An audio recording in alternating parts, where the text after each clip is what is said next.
오늘 새벽 우리에게 주신 하나님의 말씀은 마태복음 28장입니다. 신약성경 52면입니다. 제28장.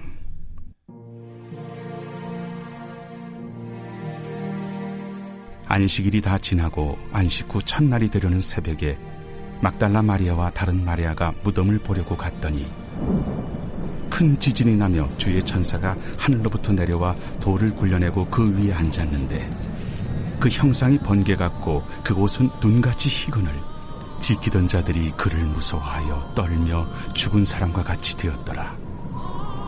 천사가 여자들에게 말하여 이르되 너희는 무서워하지 말라. 십자가에 못 박히신 예수를 너희가 찾는 줄을 내가 아노라. 그가 여기 계시지 않고 그가 말씀하시던 대로 살아나셨느니라. 와서 그가 누우셨던 곳을 보라. 또 빨리 가서 그의 제자들에게 이르되 그가 죽은 자 가운데서 살아나셨고 너희보다 먼저 갈릴리로 가시나니 거기서 너희가 배우리라 하라. 보라, 내가 너희에게 일렀느니라. 그 여자들이 무서움과 큰 기쁨으로 빨리 무덤을 떠나 제자들에게 알리려고 다름질할세 예수께서 그들을 만나 이르시되 평안하냐? 여자들이 나아가 그 발을 붙잡고 경배하니 무서워하지 말라. 가서 내 형제들에게 갈릴리로 가라 하라. 거기서 나를 보리라. 여자들이 갈 때 경비병 중 몇이 성에 들어가 모든 된 일을 대제사장들에게 알리니 그들이 장로들과 함께 모여 의논하고 군인들에게 돈을 많이 주며 너희는 말하기를 그의 제자들이 밤에 와서 우리가 잘 때 그를 도둑질하여 갔다 하라. 만일 이 말이 총독에게 들리면 우리가 권하여 너희로 근심하지 않게 하리라. 군인들이 돈을 받고 가르친 대로 하였으니 이 말이 오늘날까지 유대인 가운데 두루 퍼지니라. 11 제자가 갈릴리에 가서 예수께서 지시하신 산에 이르러 예수를 배웠고 경배하나 아직도 의심하는 사람들이 있더라.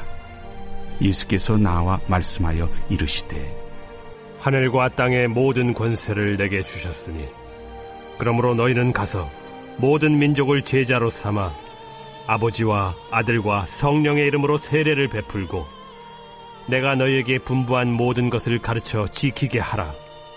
볼지어다 내가 세상 끝날까지 너희와 항상 함께 있으리라. 오늘 새벽에도 하나님의 은혜와 평강이 함께하기를 축복합니다. 새벽에만 이렇게 비가 많이 옵니다. 아침에 나오실 때 혹시 많은 비로 인해서 어려움 당하지 않도록 좀 조심하시기를 바랍니다. 이제 마태복음 우리가 28장 다 읽고 오늘 이제 마지막 말씀 28장입니다. 28장에는 크게 두 가지를 다루고 있는데요. 하나는 예수님의 부활, 그리고 또 다른 하나는 예수님의 증인으로 어떻게 살 것인가 하는 예수님의 마지막 명령이 나옵니다. 기독교에서 가장 큰 절기 하면 어떤 절기가 떠오르시나요? 일반 사회에서는 기독교의 가장 큰 절기하면 성탄절을 떠올립니다. 근데 그것은 일반 사회에서 사람들이 생각하는 것이고요. 기독교의 가장 큰 절기는 부활절입니다. 부활절이 되면 우리 그리스도인들이 다 같이 모여서 부활절 감사 예배를 드립니다. 칸타타도 하고 또 연극도 하고 또 공연하면서 우리 죄를 대신해서 죽으시고 부활하신 주님을 기뻐하면서 부활절을 즐기죠. 그 전에 종려주일과 함께 시작된 고난주간은 언제 있었느냐? 고난은 다 지나가고 부활의 영광, 기쁨을 노래합니다. 그래서 부활절 연극이나 혹은 부활절 칸타타 때 보면 그 예수님이 부활하신 장면을 어떻게 묘사하는가 하면 마리아나 혹은 제자들이 예수님이 부활하셨다 하고 막 소리를 지릅니다. 다 해보셨죠? 아무도 안 해보신 것처럼 보시는데 연극이나 찬양 때 보면 예수님이 부활하셨다 하고 막 소리를 지릅니다.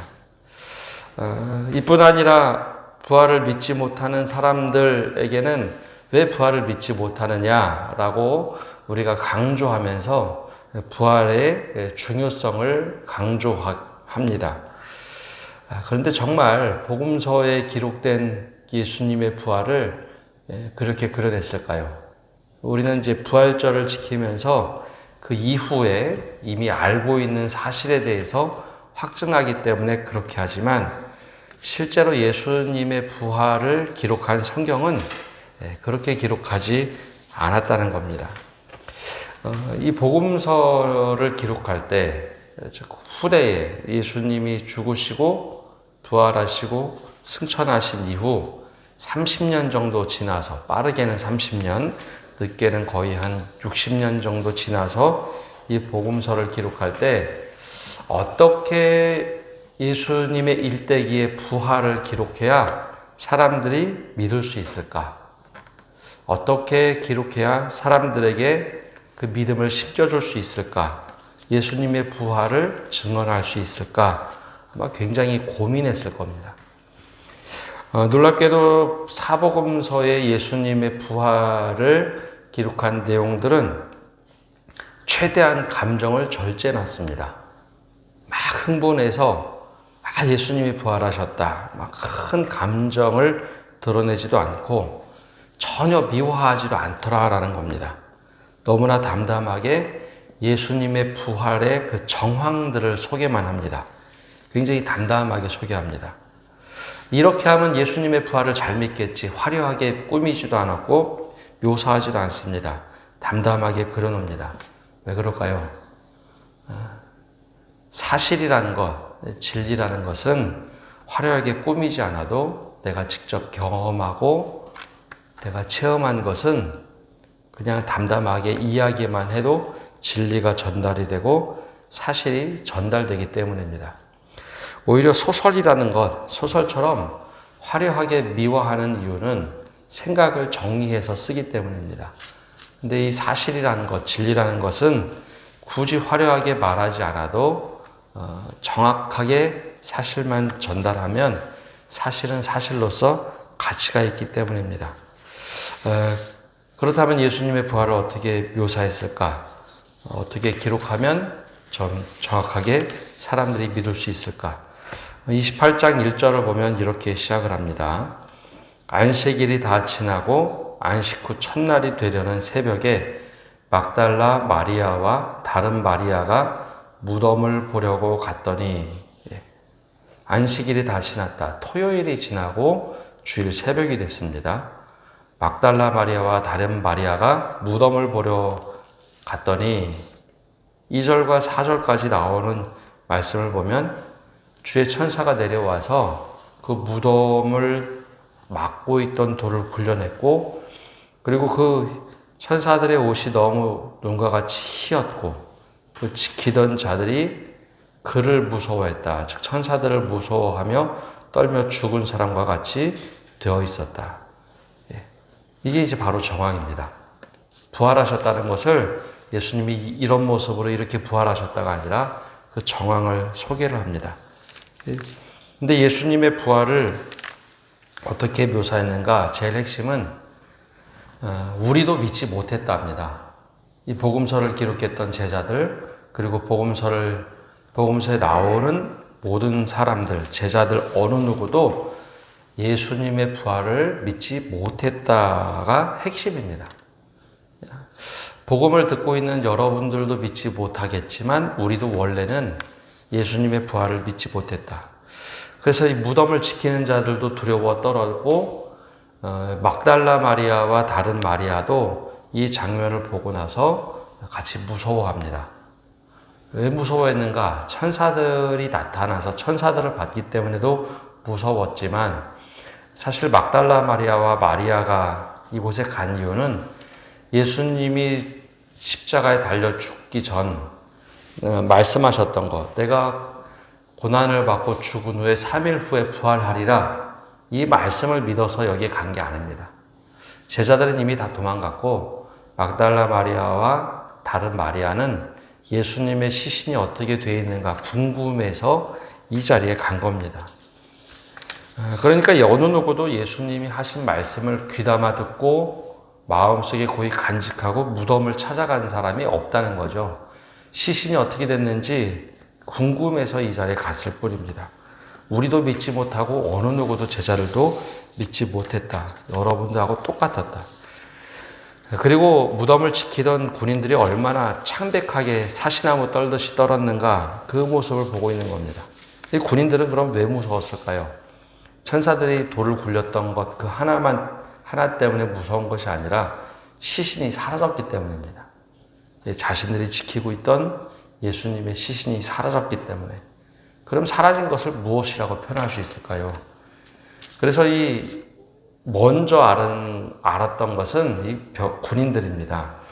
군인들이 시신이 없어졌다. 어느 누구도 건드리지 않았는데 그래서 그들은 짐작합니다. 그가 말한 대로 예수님이 다시 부활했구나. 그 삼자였던 이 사람들, 그 돌을 굴려 지키던 자들이 무서워하여 떨며 죽은 사람처럼 사시나무처럼 떨었다. 그 다음에 그 여자들에게 천사가 말합니다. 5절과 6절에 보면 이렇게 말하죠. 천사가 여자들에게 말하여 이르되 너희는 무서워하지 말라. 십자가에 못 박히신 예수를 너희가 찾는 줄을 내가 아노라. 그가 여기 계시지 않고 그가 말씀하신 대로 살아나셨느니라. 와서 그가 누우셨던 곳을 보라. 천사들이 표현하는데 또 여기도 화려하게 얘기하지 않습니다. 너희에게 원래 말씀하셨던 대로 살아나셨다. 그러니 여기 와서 세마포에 감싸여 있던 이 누워있던 시신들을 한번 보아라 라고 말하죠. 여기도 핵심이 무서워하였다랍니다. 무서워하였다. 여인들이 당연히 여기 시신이 있어야 되는데 있지 않자 굉장히 무서워하고 떨죠. 믿지 못했다는 겁니다. 여인들도 믿지 못하고 다 믿지 못하는 상황. 그런데 그 이야기를 듣고 그 모습을 보자 8절에 이렇게 바뀌기 시작합니다. 8절을 보면 그 여자들이 무서움과 큰 기쁨으로 빨리 무덤을 떠나 제자들에게 알리려고 다름질할세. 무서움과 기쁨이 교차를 하죠. 무서움은 천사를 본 무서움도 있지만 이게 도대체 어떤 일일까? 부활하셨다고 하는데 이게 도대체 무엇일까? 하는 죽음에 대한 공포, 두려움이 같이 있으면서 다시 살아나셨다. 말씀하신 대로 예수님이 지키시고 살아나셨다 때문에 무서움과 기쁨이 막 교차하기 시작합니다. 이게 사실 부활을 맞이한 첫 제자들의 모습입니다. 우리 연극이나 그런 모습을 볼 때는 좀 미화를 하죠. 극적으로 예수님이 부활하셨다 막 동네방네 소리치고 다니는 우리가 사실 모습으로 묘사를 하는데 그것은 우리가 후대에 다 알고서 맞아 그렇게 기뻐했을 거야 라고 하지만 실제로는 굉장히 두려웠던 것이 사실입니다. 우리도 믿지 못하고 어느 누구도 믿지 못했다. 그런데 부활하신 예수님의 사실을 경험하면서 두려움에서 무서움에서 기쁨으로 바뀌었다. 이게 부활을 증언하는 실제 복음서의 내용입니다. 처음부터 부활을 어느 누구도 믿지 못했습니다. 그러니 이 말씀을 받아듣는 사람들에게 뭐를 말할까요? 처음에 예수님이 부활하시고 우리 죄를 위해서 죽으시고 부활하셨다. 그 얘기를 들었을 때 사람들이 잘 믿지 못하면 야 괜찮아 우리도 그랬어. 그 이야기입니다. 우리도 원래 믿지 못했어. 3년 동안 예수님 따라다니고 말씀 듣고 살았지만 우리도 믿지 못했다는 겁니다. 그런데 부활하신 예수님을 만나고 그러면서 우리가 예수님이 부활하셨음을 이렇게 기쁨으로 맞이했다라는 것을 너무 담담하게 이야기하고 있습니다. 그럼 어떻게 계속 진행될까요? 9절과 10절에 보면 이렇게 말씀합니다. 예수께서 그들을 만나 이르시되 평안하냐 하시거늘 여자들이 나아가 그 발을 붙잡고 경배했다. 예수님이 제자들을 만나서 제일 먼저 여인들도 마찬가지지만 제일 먼저 하신 말씀은 평안하냐입니다. 평안하냐. 예수님이 너희들 왜 믿지 못했어? 하고 막 꾸짖은 적이 없습니다. 믿지 못하는 제자들에게 이 말씀이 아니라 누가복음이나 마가복음 보면 특별히 누가복음 보면 예수님이 죽으시고 제자들이 모여서 막 벌벌벌 떨 때 거기 나타나셔서 제일 먼저 말씀하신 것은 평안하냐. 이 한마디 때문에 부활하신 주님을 믿기 시작합니다. 원래 예수님은 그런 분이셨거든요. 평안하냐를 먼저 물어보시는 분. 그리고 나서 제자들에게, 여인들이 이제 변하기 시작합니다. 10절에 보면 이렇게 또 말씀하시죠. 예수께서 이르시되 무서워하지 말라. 가서 내 형제들에게 갈릴리로 가라. 거기서 나를 보리라 하시니. 가서 이제 이야기하기 시작해라. 근데 제자들이 이야기를 듣고 그럼 막 같이 또 기뻐하고 예수님이 부활하셨다고 막 증언했을까? 아니요. 처음에는 여인들한테 미쳤다고 얘기했습니다. 드디어 여인들이 실성했구나.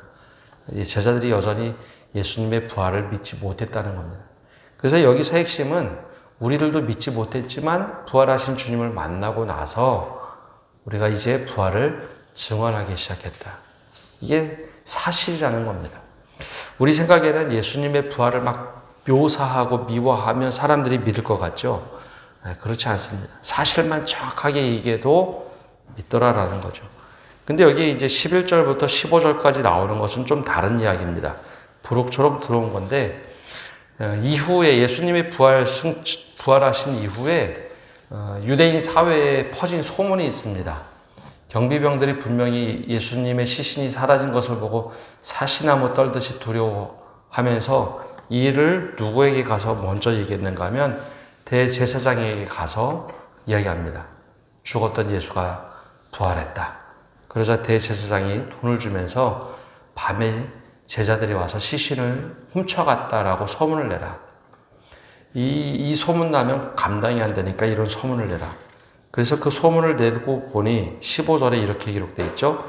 군인들이 돈을 받고 가르친 대로 하였으니 이 말이 오늘날까지 유대인 가운데 두루 퍼지니라.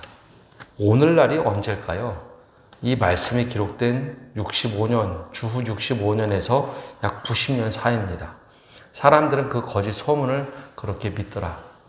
돈이면 사람들도 속일 수 있다는 것을 보여줍니다.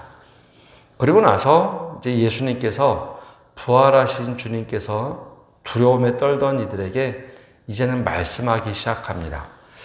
이제 부활을 경험하고 체험했던 사람들은 그 증인으로 살아가라라는 것이죠. 그래서 18절에서 20절까지 우리가 잘 알고 있는 대위임령을 말씀하십니다. 그런데 여기서도 여전히 17절에 이 말씀을 하죠. 예수를 배웠고 경배하나 아직도 의심하는 사람들이 있더라.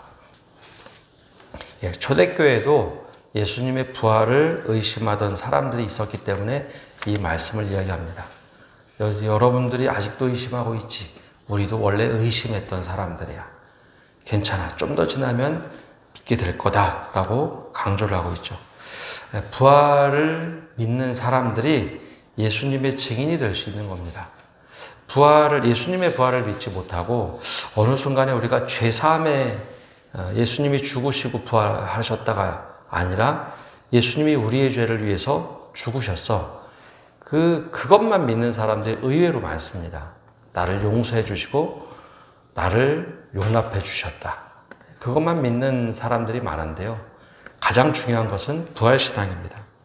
부활신앙이 있어야 우리가 제대로 된 믿음을 갖는 겁니다. 죄사함에 대해서 예수님을 믿으면 우리가 용서받았다. 그것은 믿음의 출발이라면 믿음의 완성이 되는 것은 부활신앙을 갖는 겁니다. 그래야 부활신앙을 가져야 이 대위임령, 즉 우리에게 말씀하신 이 명령이 내 것이 됩니다. 무엇이라 말씀하시는가 하면 하늘과 땅의 모든 권세를 우리에게 주신 후에 우리에게 모든 민족으로 제자를 삼기 위해서 가고 아버지와 아들과 성령의 이름으로 세례를 주고 제자를 삼기 위해서 가르치고 지키게 하고 제자를 삼기 위해서 이 모든 것을 하라라고 말씀하십니다. 너희가 제자가 된다면 내가 세상 끝날까지 너희와 항상 함께 할 것이다 라고 약속하시죠. 여기서 핵심은 제자입니다. 그래서 그리스도인의 정체성은 하나님의 자녀가 되는 것도 있지만 또 다른 것은 예수님의 제자로 살아가는 겁니다. 이것은 목회자에게만 있는 명령이 아닙니다. 우리 모두에게 예수님의 제자로 살아가라 라고 말씀하시죠. 체험신앙, 즉 부활의 체험신앙이 있어야 예수님의 제자로 살아갈 수 있습니다. 우리가 다른 무엇보다도 이 체험신앙, 그렇다고 체험신앙이라고 해서 아주 특별한 경험이 아니라 예수님의 부활이 나의 삶을 새롭게 만든다는 그 체험신앙이 있을 때 화려하게 미화하지 않아도 거짓말로 꾸미지 않아도 부활은 그대로 부활이 증거될 수 있다는 겁니다. 우리 믿음을 가지고 살아가실 때 누가 예수를 믿지 않는다고 해서 논쟁하거나 할 필요가 없습니다. 내 안에 살아계신 예수님이, 부활하신 주님이 나와 함께 하시면 그 체험을 담담하게 이야기만 해도 그것은 사람들에게 영향을 줍니다. 우리가 이 질그릇의 보배를 가지고, 예수라는 보배를 가지고 사시면서 주님과 동행하시는 성도 여러분 되시기를 바랍니다. 기도하겠습니다. 주님, 오늘도 이 새벽에 나와서 주님 앞에 말씀을 듣고 기도를 합니다. 주님, 우리의 믿음이 어느 정도까지 와 있는지요. 이 부활신앙을 믿지 못하면, 부활신앙을 갖지 못하면 우리가 믿음의 반쪽밖에 가지지 못한 것일진데 우리가 어떻게 이 부활을 기뻐하며 받아들이고 있는지요. 제자들조차 처음에 부활신앙을 갖지 못해서 의심하고 두려워하고 떨었지만 예수님을 만나고 나서 그들이 기쁨으로 받아들이고 이제는 목숨을 다하여 주님 오실 때까지 복음을 증거하는 삶을 살다가 주님 부르심에 따라 응답하며 갔습니다. 우리도 동일하게 예수님의 부활신앙을 바르게 믿게 하시고 의심의 구름이 걷어지고 온전한 믿음이 되도록 축복하여 주옵소서. 특별히 우리가 주님의 부활하심을 경험하고 또 우리 안에 살아계신 예수님을 경험할 때 우리의 모든 근심이 사라지고 기쁨이 되게 하시고 우리가 그 믿음의 증인으로서 담대하게 복음을 증거하는 저희 한 사람 한 사람 되도록 축복하여 주옵소서.